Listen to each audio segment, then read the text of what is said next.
We're going to be looking at compound paths and clipping masks. So first, let's start with compound paths. So, in some of the previous videos, we've been looking at creating shapes and then selecting those shapes and using the Pathfinder palette and the Unite function, merging these shapes together like so. But what happens if we want these to be part of the same shape, but they don't touch or overlap in any way?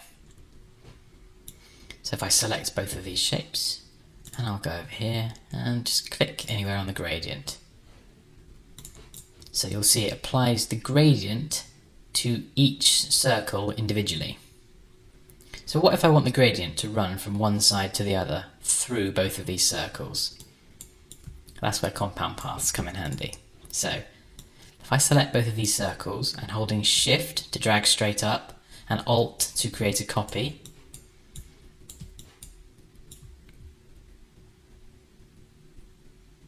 there we go.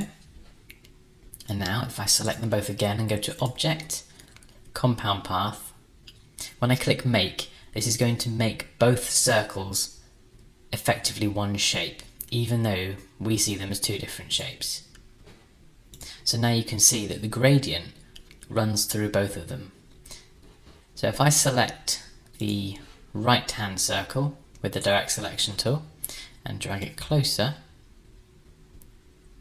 you'll see that it doesn't actually let me, because now it's recognised as one single shape, whereas before I could drag these around individually.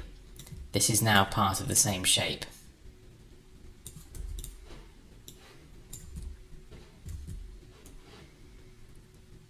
So similarly, this could work the same with text. So if I just create a piece of text here, make it bold, and let's bring it up in size. And what I'm going to do is go to Type and Create Outlines. So now our text isn't text anymore, it's effectively a shape. And then I'm going to select it, and then I'm going to go to the Gradient palette, and I'm going to click the gradient.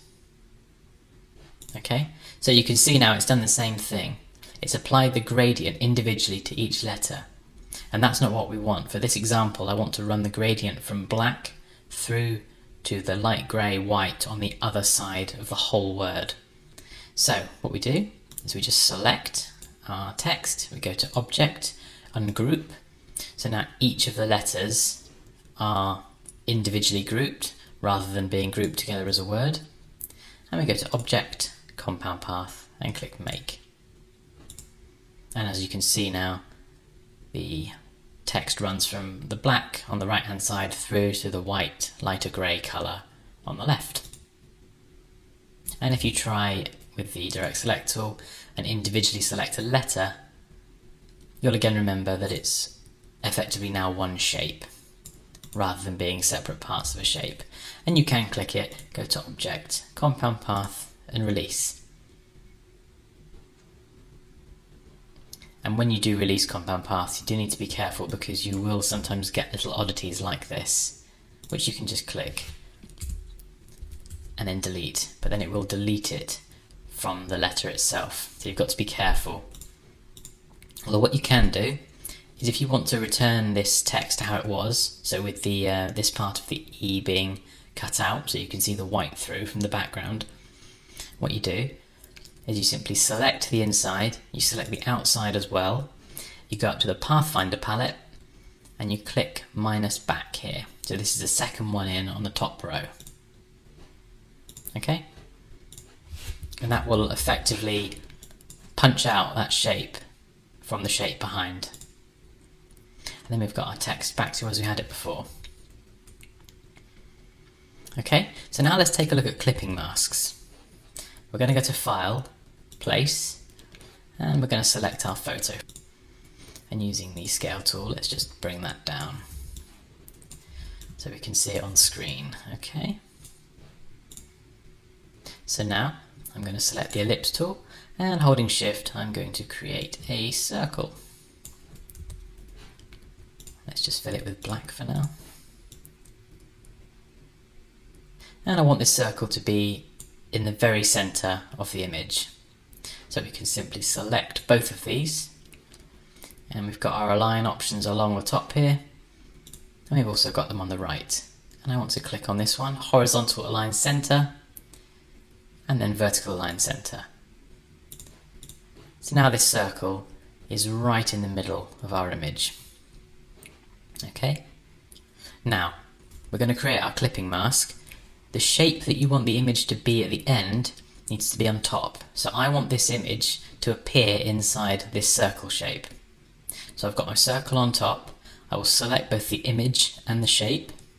I'll then go to Object, Clipping Mask, and click Make. Okay, so now you can see that the photograph is inside the circle itself. But what if I want to adjust the crop? Well, easy. We can just double click the image and then go inside, and you can drag this around as necessary. And you'll see up here it moves inside the group, so you can go back and it's remembered the adjustment to the crop. And again, you can double click, you can go back in, you can straighten the crop back up, and then again you can click back and back again. Okay, and that's a little bit about compound paths and clipping masks in Adobe Illustrator. In this lesson, I'm going to be showing you how you can add rounded corners to shapes that you've already created in Adobe Illustrator. Okay, so let's create a rectangle. You'll notice that we've got the rounded rectangle tool here, but for this, we're going to use the rectangle tool and just create a four-sided shape. Then selecting that, we're going to go up to Effect, down to Stylize, and then select Round Corners, and just tick the preview box on. And you'll see as we increase the radius, the corners get progressively more rounded. And we can click OK. And then if we press Command Y on the Mac or Control Y on the PC, you'll see that essentially it's still recognised as a rectangle, but what we're seeing is just the rounded corner effect, and you can see this in the appearance palette on the right. You can see we've got round corners listed, and one of the benefits of this is that you can click this and then go and edit this at a later date, and you can make it smaller or bigger, or you can delete the effect entirely. Once you've finished and you're happy with the radius of your corners, you can, of course, let's switch back to this view so you can see, select your shape, go to Object, Expand Appearance, and then it will make this shape as you see it. And if you select it and go to the Appearance palette on the right, you'll see it's no longer listed as an editable option. And it's not just four-sided shapes you can do this with.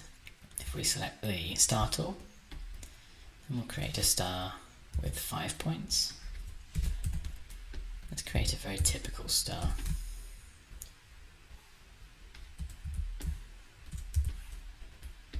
Okay, so we'll just select that.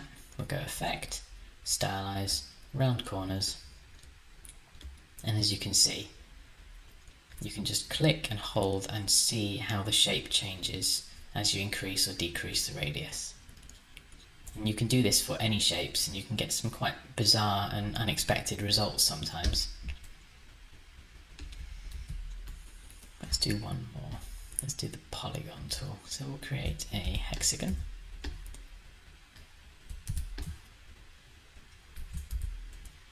Then we'll go to Effect, Stylize, and Round Corners. Okay, so you'll see it start from square edges and they just get progressively rounder. And that's how you round off corners to existing shapes in Adobe Illustrator.